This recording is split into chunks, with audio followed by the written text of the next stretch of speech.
आपण माने आपणकर बैगण गछरे जो फल फलुथुबो सेई फलटिकु चिक्कण करिया पई चाहुचंती कि एपरि भाबरे आपणकर बैगण गछर फलटी चिक्कण हेबो जहाँकि आपण माने जेतेबेले मार्केट को नेकी जिवे सबुठु आगे आपणकर फलटी बिक्री हेबो। जेपरि भाबरे मु मोर फलटिकु नेकी गला माने सबुठु आगे जो चिक्कण देखिकी लोक माने कहंती जे एई फलटिरे कोन आपण तेल देकी आनुचंती कि घिओ देकी आनुचंती कि जे एते चिक्कण देखा जाउची।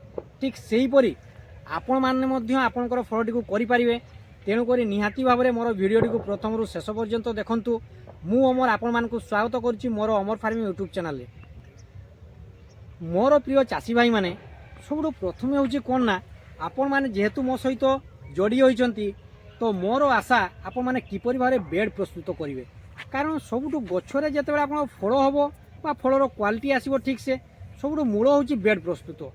तो आपण मैंने निहाती भाव में बेड टी मुझे जोपरी भाव में कही से भाव में आप बेड टी प्रस्तुत करेंगे।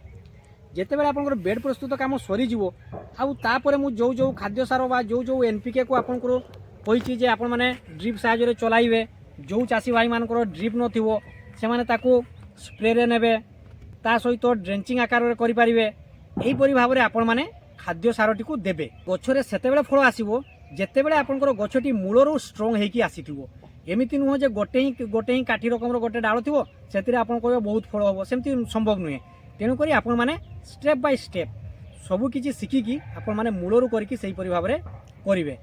तापर आपणकर गछटी जितेबले फूल फल आसी जाऊँगी जो जो सार मुझे खाद्य सार कही आपणकर 1261 आपणकर 05234 यही दुईटी खाद्य सार को आपण मैंने कंटिन्यू करेंगे। ये दुईटी खाद्य सार रे कॉमन कौन रोचे ना आपणकर फॉस्फरस रोचे जोटा आपणकर गछरे फूल संख्या को वृद्धि करिवो डाल को मोटा करिवो एवं आपणकर फलर साइज भी भल आनिबो।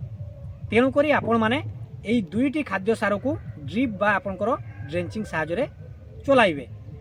जो चाषी भाई माने कहउथिबे जे मोर तो ड्रिप नहीं से माने आपण ताकू स्प्रे आउ ड्रेंचिंग रे नहीं पारिबे। जो मु कहली एनपीके सहित निहाती भाव में कैल्शियम और मैग्नेशियम को स्प्रे किंबा ड्रिप साहाय्य देबे। जेमिति कि आपणकर ड्रिप साहाय्य जदि 2 केजी कैल्शियम देबे से आपण माने सॉरी आपणकर ड्रिप साहाय्य 2 केजी मैग्नेशियम सहित 1 केजी आपण कोन करिवे ना कैल्शियम को मिक्स करिकी ताको गुड़ाई कि आपण माने एकाथरे ड्रिप रे चलाइबे। जहा फल रे देखिबे आपणकर गछ पूरा सबुज देखा जिवो एवं आपणकर गछरे फूल संख्या बहुत मात्रा रे बढ़िबो एवं फल भी भरपूर होबो। तेणु करी आपण माने एनपीके सहित कैल्शियम मैग्नेशियम को भी 10 रु 12 दिन अंतर रे निहाती भाव में आपणकर गछरे देबे। जेमिति कि आमे साधारणतः कोन खाइ तो खाद्य आकार रे आमे कोन नौचु जे भात डाली तरकारी ये सब को आमे नौचु किंतु बेले बेले बहुत लोक अछंती जे माने हॉर्लिक्स नौचंती कि बोनविटा नौचंती कि विटामिन नौचंती काहे कि नौचंती ना तांको देह रे सेही परि भाव रे बळ आसीबो एवं सेमानंकर कार्य करिवार क्षमता वृद्धि पाइबो। तेणु करी ठीक सेही परि भाव में आपण माने ए सब तो मूल सार देले ता सहित आपनकर एनपीके को सेमती ड्रिप साहाय्य चलाइबे। तापर भी आपन को गोटे एक्स्ट्रा करिया को पड़िबो कोन ना आपन को हार्मोन को स्प्रे रे नेबा को पड़िबो। तो सही हार्मोन ता सहित आपनकर माइक्रो न्यूट्रिएंट आपण माने हार्मोन आउ माइक्रो न्यूट्रिएंट एई दुईटा जिंस को आपण माने स्प्रे रे नेबे।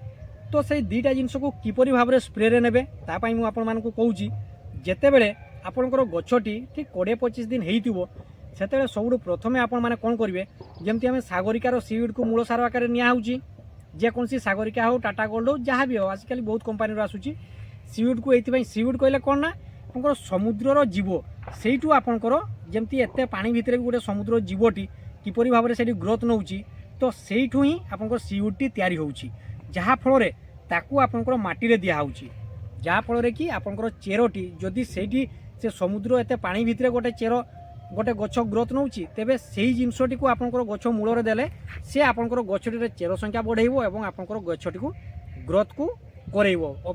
आपणकर जेतेबेले परिवेश संपूर्ण अपोजिट आकार रे थिबो तापरे भी आपणकर गछटी रो ग्रोथ करेइबो। तेणु करी आमे सीड टाकू आपणकर सबुठु फास्ट स्प्रे रे नेबे। ठीक अछि जेतेबेले आपण माने सीड कहले आपणकर देखि नियंतु एटा होची कोन ना ये होची बायोविटार सीडटा मु यही बायोविटार सीडटा को सबुठु प्रथमे स्प्रे रे नेली या 2 रु 3 राउंड आपण माने स्प्रे रे नेबे।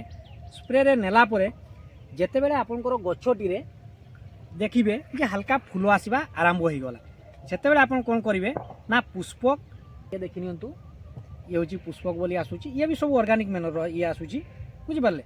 ୟା ସହିତ ଆପଣମାନେ କ'ଣ କରିବେ ନା ବୋରନ୍କୁ ମିକ୍ସ କରିବେ। ବୋରନ୍କୁ କେତେ ମିକ୍ସ କରିବେ? 20ରୁ 25 ଗ୍ରାମ ଆପଣମାନେ ବୋରନ୍ଟିକୁ ମିଶାଇବେ, ଦେଇକି ଆପଣଙ୍କର ଗଛରେ ସ୍ପ୍ରେରେ ନେବେ। ଠିକ୍ ମାନେ ସବୁବେଳେ ଚେଷ୍ଟା କରିବେ ଯେ ଯେତେବେଳେ ଆପଣମାନେ এই হরমোনକୁ ସ୍ପ୍ରେରେ ନେଉଛନ୍ତି ସେଥିରେ ଆପଣମାନେ କୌଣସି ଇନସେକ୍ଟିସାଇଡ଼୍କୁ ମିଶାଇବେ ନାହିଁ। ତାର ଗୋଟେ ନିର୍ଦ୍ଦିଷ୍ଟ ଯେଉଁ କାମ ଆପଣଙ୍କର ବୋରନ୍ ଆଉ ଆପଣଙ୍କର ହରମୋନ୍ କରିବ, ସେଥିରେ ଯଦି ଆପଣମାନେ ଇନସେକ୍ଟିସାଇଡ଼୍କୁ ମିଶାଇବେ ତେବେ ତାର କାମ କମିଯିବ। ଠିକ୍ ସେହିପରି ଆପଣମାନେ କୌଣସି ଫାଙ୍ଗିସାଇଡ଼୍ ସହିତ ଆପଣମାନେ ଇନସେକ୍ଟିସାଇଡ଼୍କୁ ମିଶାଇବେ ନାହିଁ। এইগুଡ଼ା ଆପଣମାନେ ଟିକେ ଚାଷୀ ଭାଇମାନେ ଯେହେତୁ ମୋ ସହିତ ଲିଙ୍କରେ ରହୁଛନ୍ତି, ତେଣୁକରି ଆପଣମାନେ ଯେତେବେଳେ ବି ଚେଷ୍ଟା କରିବେ ଆପଣମାନେ ଫାଙ୍ଗିସାଇଡ଼୍କୁ ସ୍ପ୍ରେକୁ ନେଲେ ସେଥିରେ ଆପଣମାନେ ଆଉ ଯେଉଁ ସବୁ ଫାଙ୍ଗିସାଇଡ଼୍ର ଯେଉଁ ସବୁ ରହିଥିବ ସେଇ ତାକୁ ହିଁ ଆପଣମାନେ ମିଶାଇବେ, କିନ୍ତୁ ଆପଣମାନେ ସେଥିରେ କୌଣସି ପୋକମରା ମେଡ଼ିସିନ୍କୁ ମିଶାଇବେ ନାହିଁ, ତାକୁ ଆପଣମାନେ ଛାଡ଼ିକି ମାରିବେ। ଠିକ୍ ସେହିପରି ଆପଣମାନେ ଯେତେବେଳେ ହରମୋନ୍ ଆଉ ବୋରନ୍କୁ ସ୍ପ୍ରେ କରିବେ ସେଥିରେ ଇନସେକ୍ଟିସାଇଡ଼୍ ମିଶାଇବେ ନାହିଁ। ତାପରେ ଆପଣଙ୍କର ଗଛରେ ଯେତେବେଳେ ଫୁଲ ଫଳ ଭରପୁର ହେଇଯିବ ସେତେବେଳେ ଆପଣମାନେ ଏପରି ହରମୋନ୍କୁ ସ୍ପ୍ରେରେ ନେବେ ଯେଉଁଥିରେ ଆପଣଙ୍କର କାର୍ବନ୍ ବେଶୀ ଥିବ। ଦେଖି ନିଅନ୍ତୁ ଯେମିତିକି ସାଇ ପାୱାର ପ୍ଲସ୍। କାର୍ବନ୍ କହିଲେ ଆପଣଙ୍କର କ'ଣ ନା କାର୍ବନ୍ ଅଂଶ ଯେତେବେଳେ ଆପଣଙ୍କର ବେଶୀ ଥିବ ସେ ଆପଣଙ୍କର ଗଛର ଯେଉଁ ପତ୍ରରେ କାର୍ବନ୍ଟିକୁ ସ୍ପ୍ରେ କଲେ ସେ ଗଛର ଗ୍ରୋଥ୍ ବଢ଼େଇବ। ଏବଂ ଆପଣମାନେ ଜାଣିଥିବେ ଯେ ଗଛରେ କାର୍ବନ୍ ଥିଲେ ସେ ଗଛରେ ଯେଉଁ ମୂଳ ସାର ଦିଆହେଇଥିବ ତାକୁ ସେ ଅଧିକ ମାତ୍ରାରେ ଟାଣିବ, ବୁଝିପାରିଲେ। ଏବଂ ଯାହାଫଳରେ ଆପଣଙ୍କର ଗଛଟି ହୃଷ୍ଟପୁଷ୍ଟ ଦେଖାଯିବ। ତା ସହିତ ଆପଣଙ୍କର ଫଳର ଦେଖିବେ ଫଳର ଗ୍ଲେଜିଂ କିପରି ଭାବରେ ହେବ। ଇଏ ହେଉଛି ସାଇ ପାୱାର ପ୍ଲସ୍। ଏଥିରେ ଆପଣଙ୍କର କାର୍ବନ୍ ରହୁଛି 34। ମୋର ମାଟିରେ କାର୍ବନ୍ ଅଂଶ ଯଦି କମ୍ ଥିବ ତେବେ ଆପଣଙ୍କର ମାଟିରେ ଯେଉଁ ମୂଳ ସାର ଦେବେ ତାକୁ ଗଛ ଆପଟେକ୍ ବି କରିପାରିବ ନାହିଁ। ସେସବୁ ପାଇଁ ଆମେ କ'ଣ ଦେଉଛେ, ଯେମିତିକି ହ୍ୟୁମିକ୍ ଏସିଡ଼୍ ଦେଉଛେ।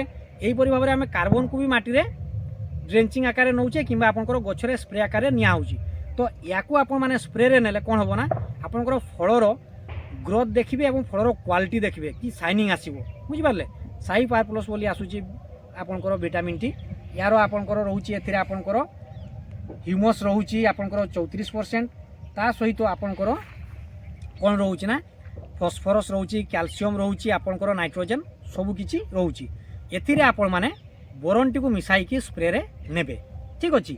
ତ ଏଇ ମୁଁ ଯେଉଁ କହିଲି ହରମୋନ୍ଟିକୁ ଏଗୁଡ଼ାକୁ ଆପଣମାନେ ଏମିତି ଭାବେ ଗୋଟେ ଟାଇମ୍ ସିଡ୍ୟୁଲ୍ କରିବେ ଯେ ଆପଣମାନେ ପ୍ରତ୍ୟେକ 10ରୁ 12 ଦିନ ଅନ୍ତରରେ ଗଛରେ ସ୍ପ୍ରେରେ ନେବେ, ଠିକ୍ ଅଛି।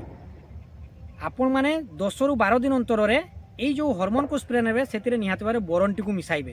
ବୋରନ୍ ନ ମିଶାଇଲେ ଆପଣଙ୍କର ଫଳ ବି ଫାଟି ଯାଇପାରେ ଏବଂ ଫଳ ଗୋଟେ ସ୍ମୁଥ୍ ଦେଖାଯିବ ନାହିଁ।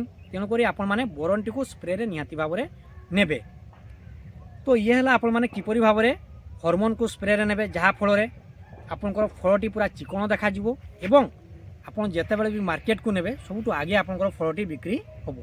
ତ ମୋର ପ୍ରିୟ ଚାଷୀ ଭାଇମାନେ, ମୋର ଆଶା ଭାବରେ ଆପଣମାନେ ଗଛଟିକୁ ଖାଦ୍ୟ ଦେବେ ଏବଂ କେଉଁ ହରମୋନ୍କୁ ସ୍ପ୍ରେରେ ନେବେ, ଆପଣଙ୍କ ଅଞ୍ଚଳରେ ଯେଉଁ ହରମୋନ୍ ମିଳୁଥିବ ତ ଏହିପରି କମ୍ପୋଜିସନ୍ର ହରମୋନ୍କୁ ସ୍ପ୍ରେରେ ନେବେ, ଯାହାଫଳରେ ଆପଣଙ୍କର ଗଛର ଯେଉଁ ଫଳ ଆସିବ ତାହା ବହୁତ ସାଇନିଂ କରିବ।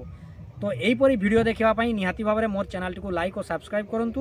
ଏବଂ ବାଇଗଣ ଚାଷ ଉପରେ ଯାହା ବି ଆପଣଙ୍କର ଅସୁବିଧା ହେଉଛି, ବାଇଗଣ ବୋଲି କଥା ନୁହଁ, ଯେକୌଣସି ଚାଷ ଉପରେ ଯାହା ବି ଅସୁବିଧା ହେଉଛି ନିହାତି ଭାବରେ ମୋତେ କମେଣ୍ଟରେ ଜଣାଇବେ। ନିହାତି ଭାବରେ ମୁଁ ଆପଣଙ୍କ ପାଇଁ ସମାଧାନର ବାଟ ଫିଟାଇବି।